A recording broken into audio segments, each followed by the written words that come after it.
എല്ലാവർക്കും നമസ്കാരം. Top ട്യൂഷന്റെ class 9 geography ക്ലാസ്സിലേക്ക് എല്ലാവർക്കും സ്വാഗതം. കഴിഞ്ഞ ക്ലാസ്സിൽ നമ്മൾ ഇന്ത്യയുടെ ഉത്തരപർവ്വത മേഖലയെക്കുറിച്ച് വിശദമായി പഠിച്ചല്ലോ, ഓർമ്മയില്ലേ? ഇന്ന് നമ്മൾ പഠിക്കാൻ പോകുന്നത് ഇന്ത്യയുടെ മറ്റൊരു പ്രധാനപ്പെട്ട ഭൂവിഭാഗമായ ഉത്തര മഹാസമതലത്തെക്കുറിച്ചാണ്.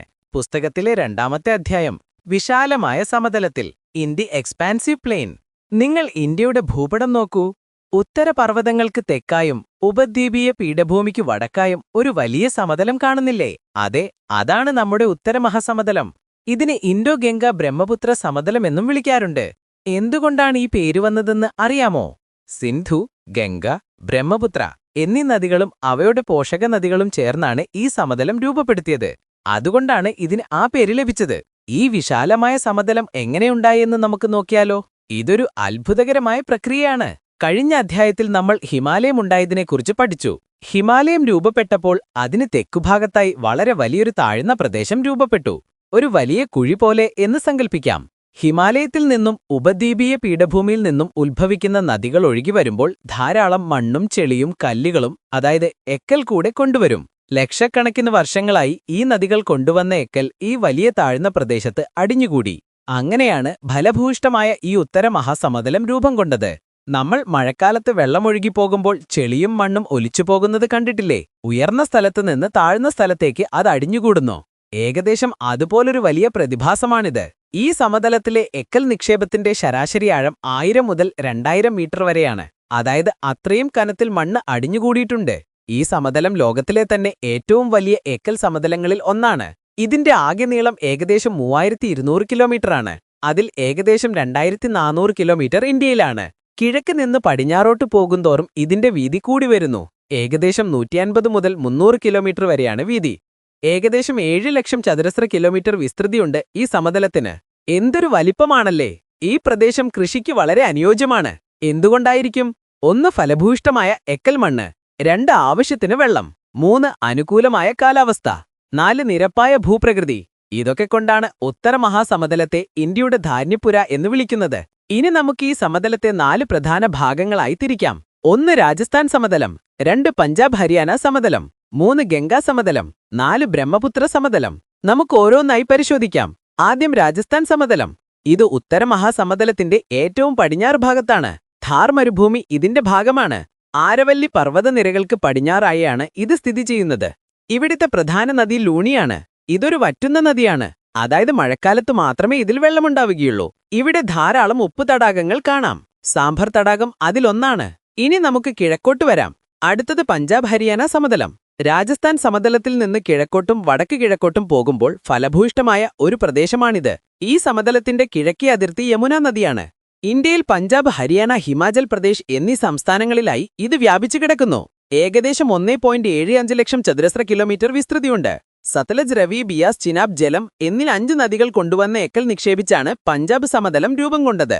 അതുകൊണ്ടാണ് പഞ്ചാബിന് 5 നദികളുടെ നാട് എന്ന് പേര് വന്നത്. നിങ്ങൾ ദൊബാബ് എന്ന് കേട്ടിട്ടുണ്ടോ? 2 നദികൾക്കിടയിലുള്ള ഫലഭൂയിഷ്ഠമായ പ്രദേശത്തെയാണ് ദൊബാബ് എന്ന് പറയുന്നത്.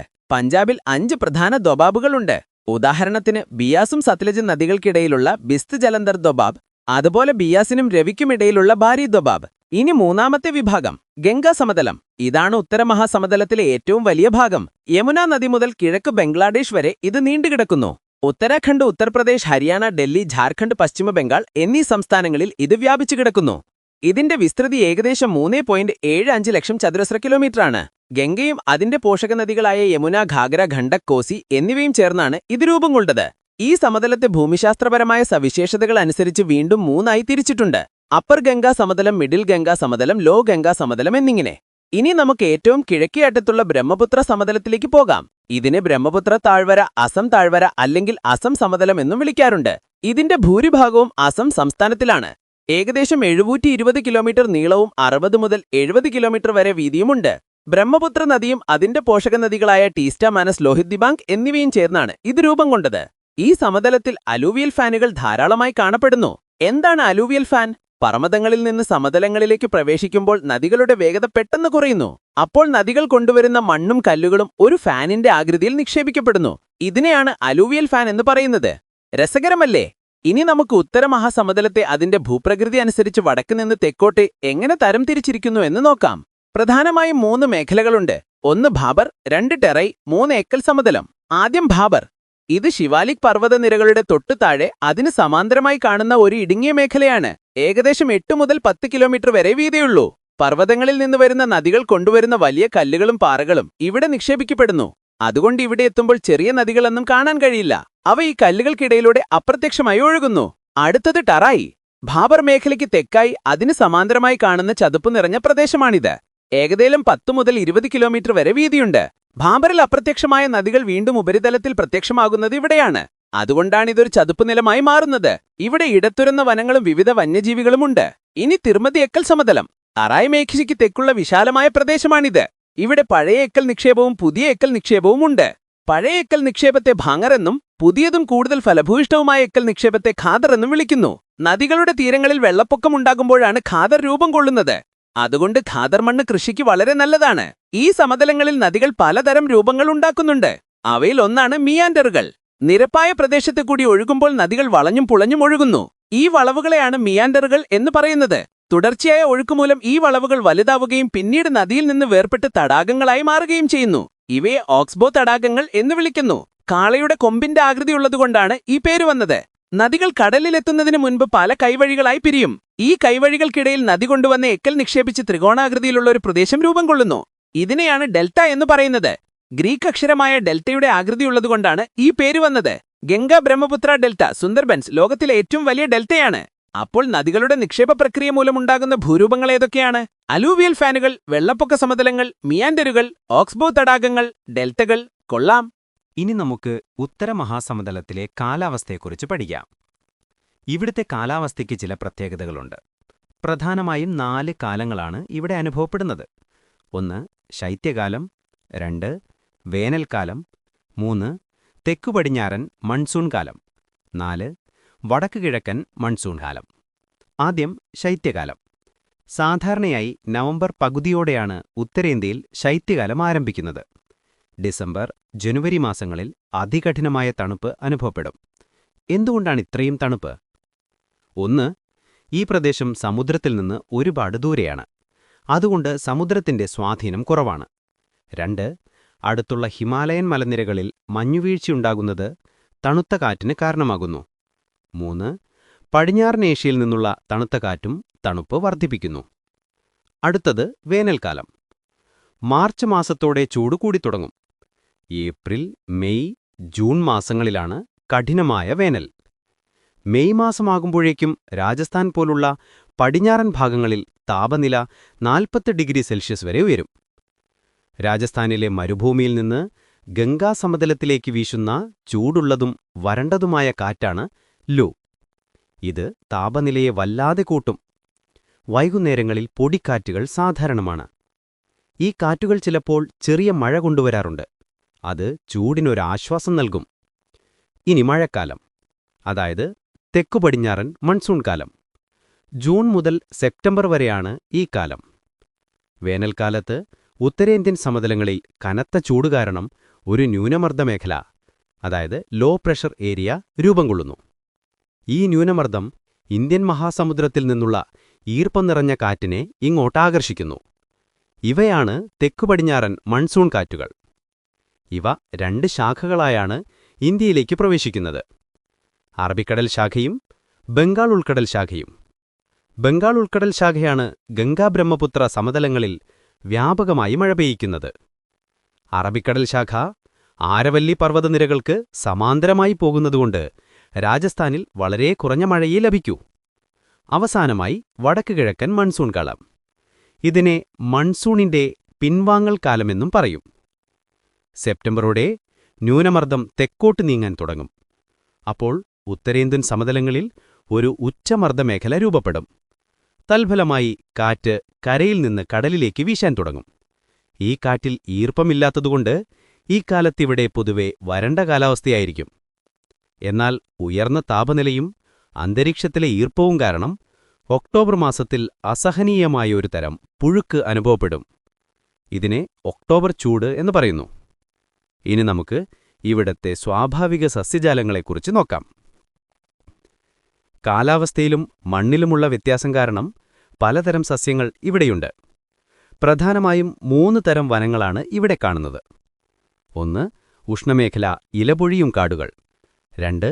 ഉഷ്ണമേഖല മുൾക്കാടുകൾ. 3. ചതുപ്പുവനങ്ങൾ. ഇലപൊഴിയും കാടുകളെ മഴയുടെ അളവനുസരിച്ച് രണ്ടായി തിരിക്കാം: ഈർപ്പമുള്ളവയും വരണ്ടവയും.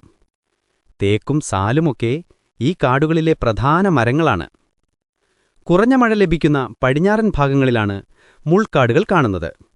ബാബുൽ, ബേർ തുടങ്ങിയ മരങ്ങളാണ് ഇവിടെയുള്ളത്. സുന്ദർബൻസ് ഡെൽറ്റ പ്രദേശത്തെ ചതുപ്പുവനങ്ങളിൽ കണ്ടൽക്കാടുകൾ സമൃദ്ധമായി വളരുന്നു. ഇവിടുത്തെ ഒരു പ്രത്യേകതരം കണ്ടൽ മരമാണ് സുന്ദരി. ഈ പേരിൽ നിന്നാണ് സുന്ദർബൻസിന് ആ പേര് കിട്ടിയത്. ഇവിടം നമ്മുടെ റോയൽ ബംഗാൾ കടുവയുടെ സ്വാഭാവിക വാസസ്ഥലമാണ്. ഇനി മണ്ണിനെക്കുറിച്ച് പറയാം. ഉത്തരമഹാസമതലത്തിൽ ഏറ്റവും വ്യാപകമായി തറണുന്ന മണ്ണ് എക്കൽ മണ്ണാണ്. നമ്മൾ നേരത്തെ പറഞ്ഞല്ലോ, ഖാദർ, ഭംഗർ എന്നിങ്ങനെ 2 തരം എക്കൽ മണ്ണുണ്ട്. ഇവ കൂടാതെ ചുവന്ന മണ്ണ്, ഉപ്പുരസമുള്ള മണ്ണ്, മരുഭൂമിയിലെ മണ്ണ് എന്നിവയും ചില ഭാഗങ്ങളിൽ കാണാം. ഇനി നമുക്ക് ഇവിടത്തെ മനുഷ്യജീവിതത്തെക്കുറിച്ച് നോക്കാം. നല്ല മണ്ണും വെള്ളവും കാലാവസ്ഥയും നിരപ്പായ ഭൂമിയും ഉള്ളതുകൊണ്ട് ഈ പ്രദേശം ജനസാന്ദ്രതയേറിയതാണ്. ഇന്ത്യയുടെ ആകെ വിസ്തൃതിയിൽ 4/1 താഴെയേ ഈ സമതലമുള്ളൂ. എങ്കിലും രാജ്യത്തെ പകുതിയിലധികം ജനങ്ങളും ഇവിടെയാണ് താമസിക്കുന്നത്. അതായത് ഇതൊരു ജനവാസകേന്ദ്രമാണ്. ഇന്ത്യയുടെ സമ്പദ്വ്യവസ്ഥയിൽ ഈ പ്രദേശം ഒരു വലിയ പങ്ക് വഹിക്കുന്നുണ്ട്. ഇവിടെ പ്രധാനമായും കൃഷി ചെയ്യുന്ന വിളകളേതൊക്കെയാണെന്നറിയാമോ? ഗോതമ്പ്, അരി, ചണം, കരിമ്പ് എന്നിവയാണ് പ്രധാനം. ജലസേചന സൗകര്യങ്ങളുടെ സഹായത്തോടെ വ്യാപകമായി കൃഷി ചെയ്യുന്നതുകൊണ്ടാണ് ഇതിനെ ഇന്ത്യയുടെ ധാന്യപ്പുര എന്ന് വിളിക്കുന്നത്. ഇവിടെ 3 കൃഷികാലങ്ങളുണ്ട്: ഖാരിഫ്, റാബി, സയ്ദ്. ഖാരിഫ് മൺസൂൺ കാലത്തെ കൃഷിയാണ്. അരി, പരുത്തി, ചണം എന്നിവ ഈ സമയത്ത് കൃഷി ചെയ്യുന്നു. റാബി ശൈത്യകാലത്തെ കൃഷിയാണ്. ഗോതമ്പ്, ബാർലി, കടുക് എന്നിവയാണ് പ്രധാന വിളകൾ. സയ്ദ് ഒരു ചെറിയ കാലയളവിലെ കൃഷിയാണ്. വേനൽക്കാലത്താണ് പച്ചക്കറികളും പഴങ്ങളും ഈ സമയത്ത് കൃഷി ചെയ്യുന്നത്. താർ മരുഭൂമി ഒഴികെയുള്ള ഭാഗങ്ങളിലെല്ലാം റോഡ് റെയിൽ ഗതാഗത സൗകര്യങ്ങൾ വളരെ മികച്ചതാണ്. ഇത് വലിയ തോതിലുള്ള വ്യാവസായികവൽക്കരണത്തിനും നഗരവൽക്കരണത്തിനും കാരണമായി. അപ്പോൾ ഉത്തരമഹാസമതലം ഇന്ത്യയുടെ ഭക്ഷ്യസുരക്ഷയുടെ നട്ടെല്ലാണെന്ന് പറയാം, അല്ലേ? അതെ, തീർച്ചയായും. ഈ വിശാലമായ സമതലം നമ്മുടെ രാജ്യത്തിന്റെ സാംസ്കാരിക വൈവിധ്യം രൂപപ്പെടുത്തുന്നതിലും ഒരു വലിയ പങ്ക് വഹിച്ചിട്ടുണ്ട്. നദികളും സമതലങ്ങളും ആളുകളെ ഒരുമിപ്പിക്കുകയും സംസ്കാരങ്ങൾ കൈമാറാൻ സഹായിക്കുകയും ചെയ്തു. അങ്ങനെ രൂപപ്പെട്ട ബഹുസ്വര സമൂഹം തന്നെയാണ് നമ്മുടെ ഇന്ത്യയുടെ സൗന്ദര്യവും ശക്തിയും. പിന്നെ നമ്മുടെ ഈ ടോപ്പ് ട്യൂഷൻ സെന്ററിൽ ചെറിയ ബാച്ച് സൈസിലാണ് ഹൈസ്കൂൾ ക്ലാസുകളുള്ളത്. അപ്പോൾ നല്ല മാർക്ക് വേണമെന്നുണ്ടോ? എങ്കിൽ എത്രയും പെട്ടെന്ന് ഞങ്ങളുടെ ഫേസ് ടു ഫേസ് ക്ലാസ്സിൽ ജോയിൻ ചെയ്യുകയോ അല്ലെങ്കിൽ യൂട്യൂബ് ക്ലാസ്സസ് ഉപയോഗിക്കുകയോ ചെയ്യുക. പാലക്കാട് നിവാസികളെ ടോപ്പ് ട്യൂഷന്റെ ഫേസ് ടു ഫേസ് ക്ലാസ്സിലേക്ക് സ്വാഗതം ചെയ്യുന്നു. കൂടുതൽ അറിയുവാൻ 800-606-6363 എന്ന നമ്പറിലേക്ക് വിളിക്കുക. എല്ലാവരും നന്നായി പഠിക്കണം. അടുത്ത ക്ലാസ്സിൽ കാണാം. Bye bye.